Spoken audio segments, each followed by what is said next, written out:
السلام عليكم ورحمة الله. هنعمل أكلة سمك يا جماعة، بس ايه، عايزة اقول لكم بتضرب في النافوخ في الجون بجد. الطريقة والوصفة كملوا معايا الفيديو للآخر، في معلومات حلوة جدا جدا هتعجبكم. بس بصوا بقى، البطل الأساسي معايا وهو اللي أبهرني جدا جدا هو السمك الفيليه اللي انتوا شايفينه ده.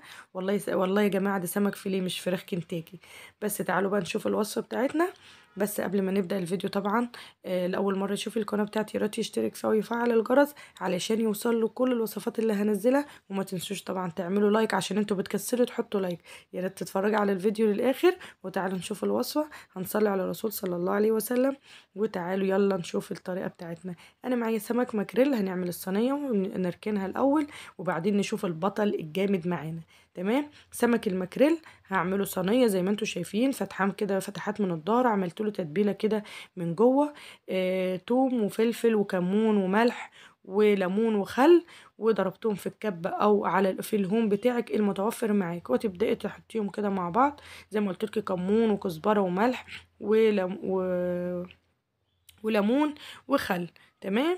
حطينا طبعا كده الخلطة في قلب السمك بتاعنا، وجبت الصينية حطيت فيها كده، بشرت فيها جزراية، حطيت فيها بصل حلقات، حطيت فيها فلفل ألوان أو فلفل رومي المتوفر عندك، حطيت كمان واحدتين من الطماطم مش أكتر، قطعتهم برضو حلقات. وبعدين فاضت معايا كده خلطة من بتاعة السمك، بتفرق جدا جدا يا جماعة في طعم السمك. هحط عليها معلقة خل وهبدأ أنزل بيها على السمك بتاعي او الخلطة بتاعتنا دي، وادعكم كويس جدا كده مع بعض، مع رشة ملح صغيرة عشان بس اتبل ودي طعم الخلطة بتاعتنا دي. كان معايا بطاطساية مقطعاها حلقات وهبدأ اضيفها بالشكل ده. ما تستغربوش يا جماعة للبطاطس، اللي ما يجربوهاش واللي مش عارفها جربوها على ضمانتي، وبعد ما تجربوها ان شاء الله لازم تكتبوا لي في التعليقات يا جماعة. تمام. بعد ما رصيتها رص بقى عليها السمك بتاعي القمر ده كده. وكمان هبدأ آه احط عليهم معلقتين كبار كده من الزيت، وابدا ان انا اغطيهم بورقه زبده، بعد كده بورقه فويل ادخلهم الفرن. الفرن طبعا يكون سخن. وبعد ما يعني مش هتكمل حاجه في النار، البطاطس تكون استوت، هرفع ورقه الفويل من عليها وافتح الشوايه بتاعتي لحد ما تاخد لون معانا، وهوريها لكم. ويا ريت تقلبيها على الجنبين عشان تاخد لون من تحت ومن فوق. تمام. تعالوا بقى نشوف البطل والقمر اللي انتوا شفتوه في اول الفيديو، وهو السمك الفيليه واي نوع يا جماعه سمك. تمام. لو جيت لحد هنا ولسه ما حطيتيش لايك، يلا دوسي على اللايك واعملي لايك للفيديو. جبت بقى السمك الفيليه بتاعي، حطيت فيه معلقه كده من التوم المحترمه، معلقه توم كبيره مفرومه، وحطيت عليها كمان معلقه كبيره من الكمون، كزبره. انا بقول لك مكونات كيلو سمك فيليه يا جماعه. تمام. معلقه كمون، معلقه كزبره، معلقه كمان وتظبط الملح بقى على حسب الرغبه. وحطيت كركم، وحطيت كمان معلقه صغيره من البابريكا. وكمان حطيت معايا معلقه صغيره من المستردة او الخردل، لو متوفر عندك. مش متوفر ممكن تستغني عنه، مش هيأثر كتير يعني. تمام. حطيت بقى كمان عصرة ليمونة، وكمان هحط معلقة كبيرة كده من الخل. قلبي بقى المكونات دي كلها، ان شاء الله اكتب لكم المقادير في صندوق الوصف عشان اللي ما خدش باله او نسيت حاجة اكتبها لكم باذن الله تاني في صندوق الوصف. اركنيها بقى كده من ساعة لساعتين. وهنبدأ بقى نجيب كوباية من الدقيق بتاعنا او الطحين، هنحط عليهم معلقتين كبار هرمية من النشا او الكورن فلاور او المايونيزا. تمام. والطبق التاني ده برضو هحط فيه كوباية من الدقيق، واحط فيهم معلقتين كبار من النشا.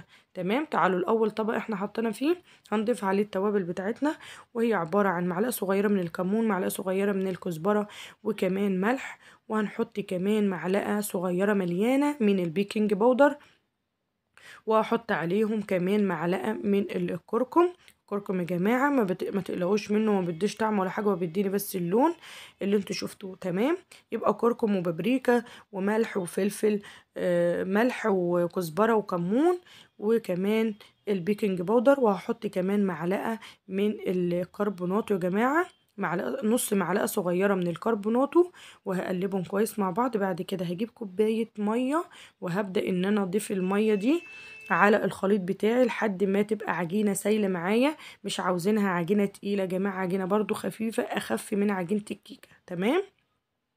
زي عجينة كده القرنبيط اللي انا كنت عاملاه معاكم. وعايزة اقول لكم بقى هضيف معلقة كمان في الزيت يا جماعة بجد. عايزه اقول لكم عملت لي قرمشه للكفر بطريقه خياليه. هنا الطبق التاني هحط بس عليه مش اكتر من ملح للدقيق والنشا، بس مش هحط اكتر من كده. تمام تمام. قلبتهم بقى كويس وهركنهم كده على جنب.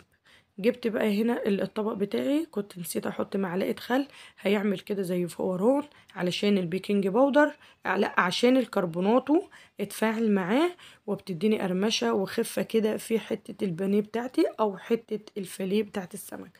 هنعمل بقى صوص ابيض بقى هنا يا جماعه يعجبكم جدا جدا جدا.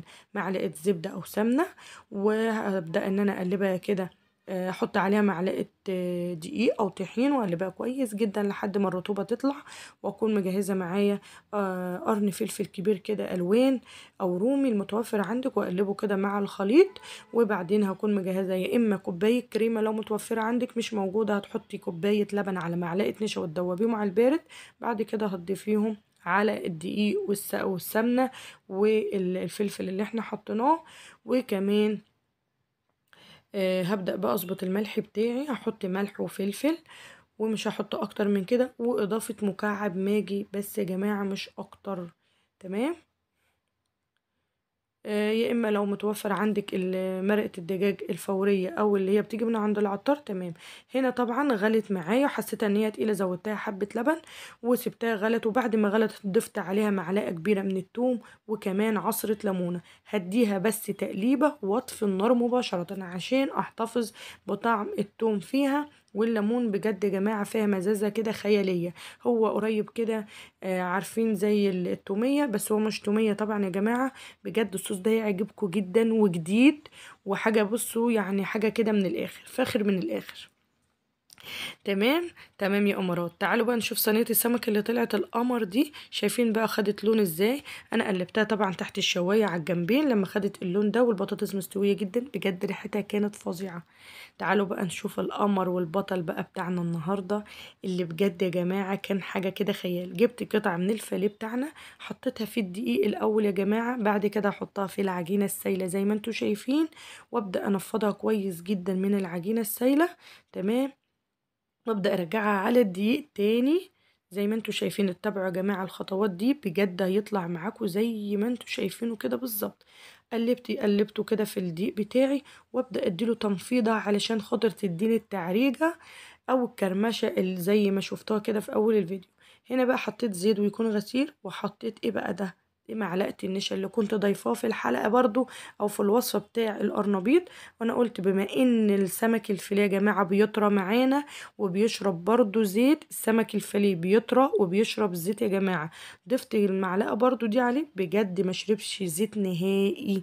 زي ما انتوا شايفين اللون فظيع وبجد مديني قرمشه كانت يعني مش قادره اوصف لكم.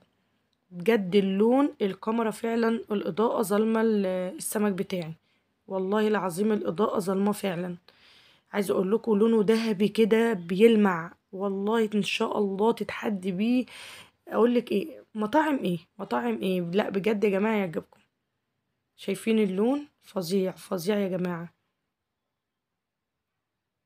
عايزه اقول لكم الزيت ما شاء الله ما غيرش خالص. جربوا يا جماعه الطريقه دي. انا حطيت معلقه النشا عشان السمك الفيليه زي ما قلت لكم آه بيشرب زيت. شايفين بقى التعريجه، بص اكنه فراخ كنتاكي فعلا. لونه طبعا بعد ما طلع من الزيت فظيع يا جماعه. شايفين التعريجه والقرمشه، والله العظيم اللي يشوفها يقول دي فراخ كنتاكي فعلا، ومقرمش جدا. وعايزه اقول لكم اتاكل اصلا قبل ما نحط الاكل بالهنا والشفا. وعملت جنبه سلطه بلدي وكمان رز صياديه زي ما انتم شايفين. ويا ريت ما تنسوش طبعا اللايك يا جماعه، واعملوا شير كتير. الفيديو يستحق يا جماعه تحطوا له لايك وتشيروه كمان.